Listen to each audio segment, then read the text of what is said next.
নমস্কার, কর্মকার হেসেলে সবাইকে স্বাগত। আজকে শেয়ার করছি আমসত্ত্বের চাটনি।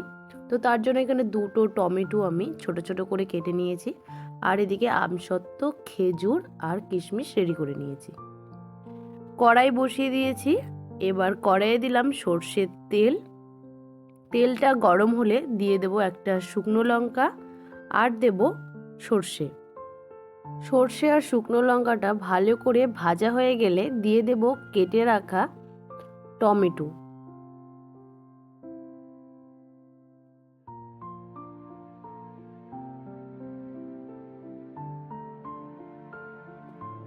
টমেটোটাকে একটু উল্টে পাল্টে দেব যাতে নিচের দিকে পুড়ে না যায়, আর গ্যাসের ফ্লেমটাকে এখন কম রাখবো। দিয়ে দেব সামান্য পরিমাণের হলুদ গুঁড়ো, দিয়ে দেব পরিমাণ মতো লবণ, দিয়ে এবার ভালো করে টমেটোটাকে কষিয়ে নেব।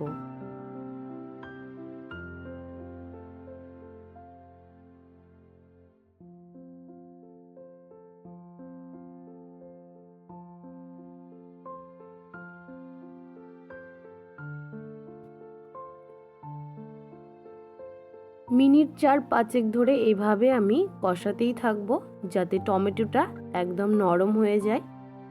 দেখুন টমেটোটা কিন্তু আস্তে আস্তে সেদ্ধ হয়ে গেছে আর একদম মিহি হয়ে গেছে।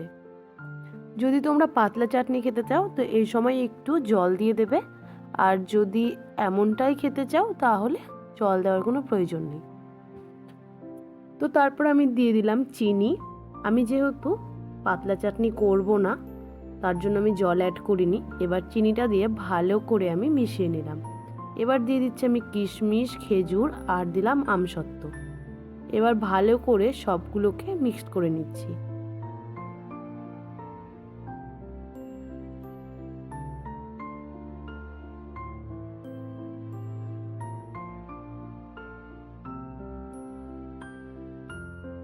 চাটনি প্রায় হয়ে এসেছে। আমি 1 মিনিটের মতো কষিয়ে নিয়েছি। এবার টেস্টটাকে বাড়ানোর জন্য দিয়ে দিলাম পাতিলেবুর রস। এবার ভালো করে মিক্স করে নিচ্ছি। 30 সেকেন্ড পর গ্যাসটাকে আমি বন্ধ করে দেব। তারপর একটু ঠান্ডা হয়ে গেলে এবার চাটনিটা আমি একটা বাটিতে তুলে নেব। দেখুন দেখতে কত লোভনীয় হয়েছে, খেতেও কিন্তু খুব ভালো হয়।